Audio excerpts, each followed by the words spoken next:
Hello there, this is Dr. Mintz. This is a 56-year-old male who presented to the ER with chest pain.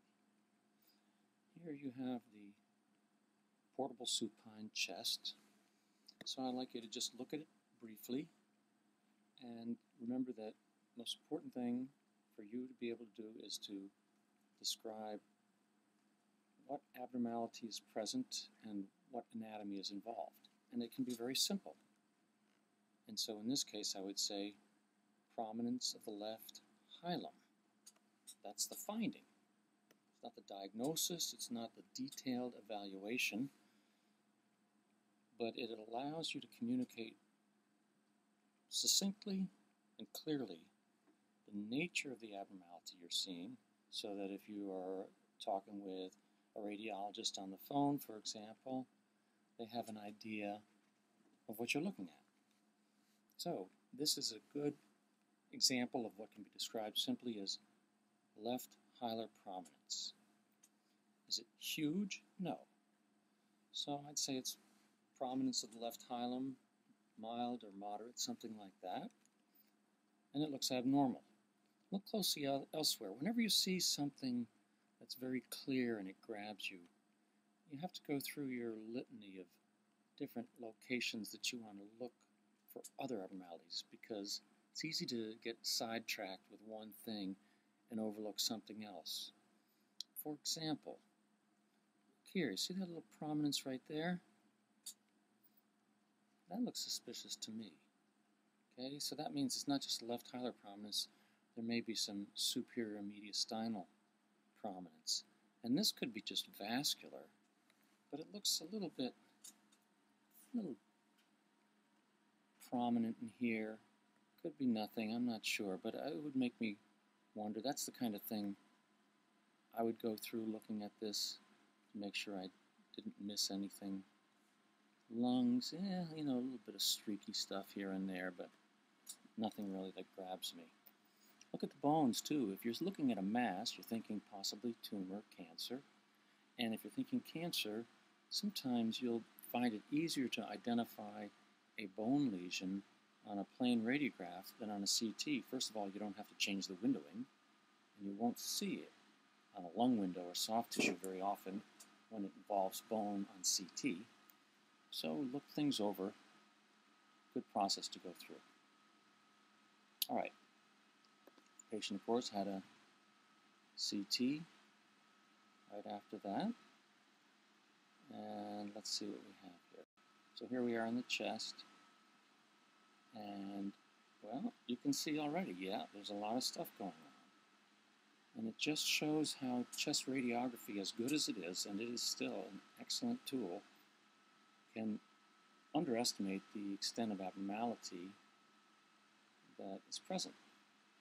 And what we saw in the chest radiograph in this case was pretty much the tip of the iceberg, as they say.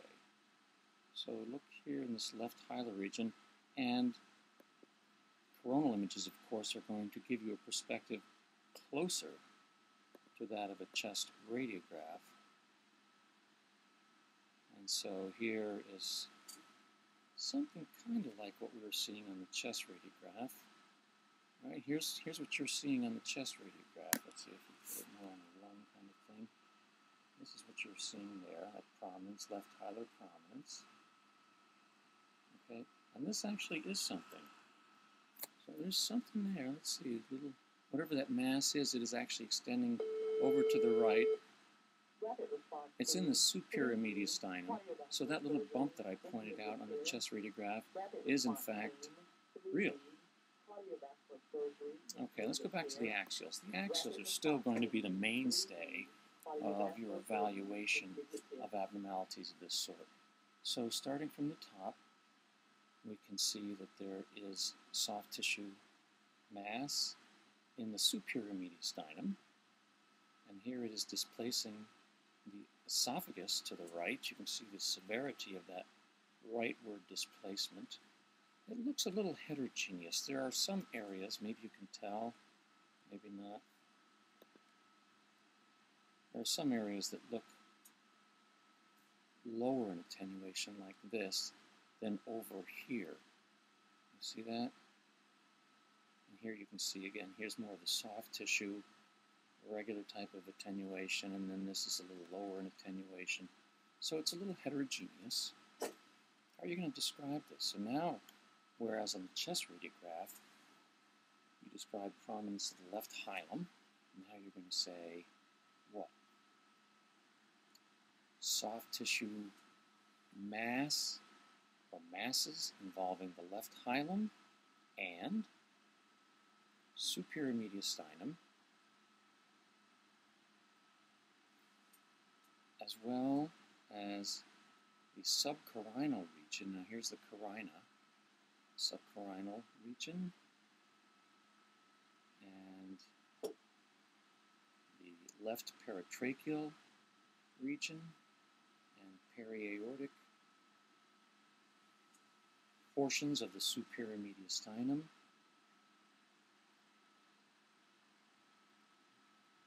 and clearly there is a mass in the left hilum itself too. Okay, let's see what these underlying ones look like. Ooh, that ain't pretty. So here we have some airspace disease distal to this left hilar mass. Now in the left hilar mass you see these tubes, tubular air-filled structures. Those look like dilated bronchioles, suggesting maybe some kind of long-standing, relatively longer-standing process there. Similarly here, some dilated bronchioles.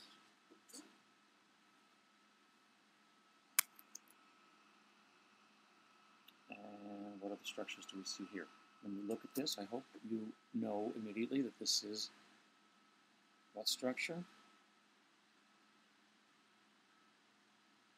It is the right atrium.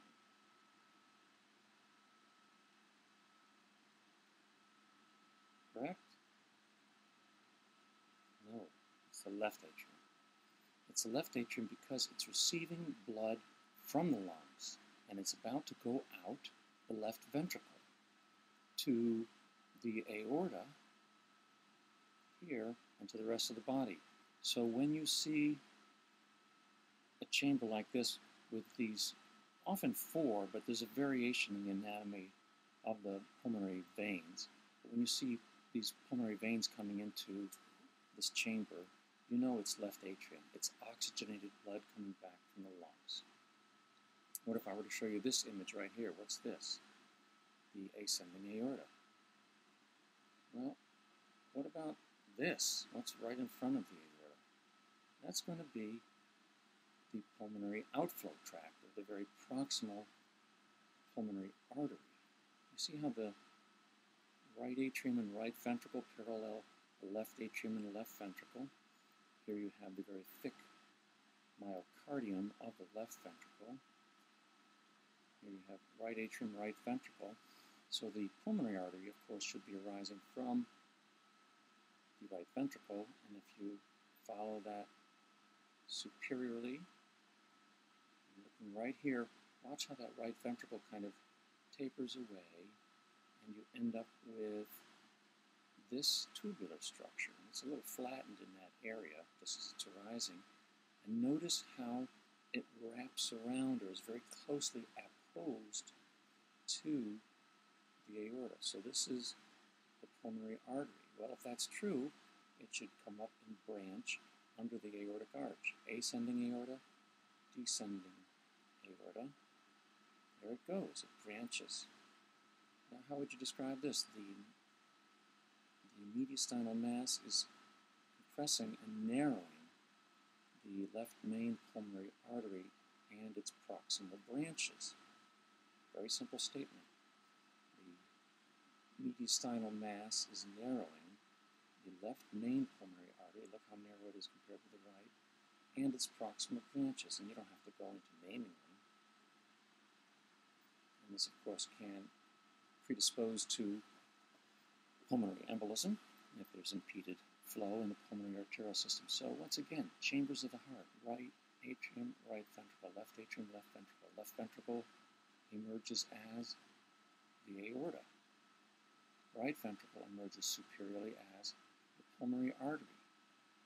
And notice how these are so intimately connected, because in development they are early on one chamber, one vessel, and the division occurs and creates the pulmonary artery and aorta from a more primordial basic structure.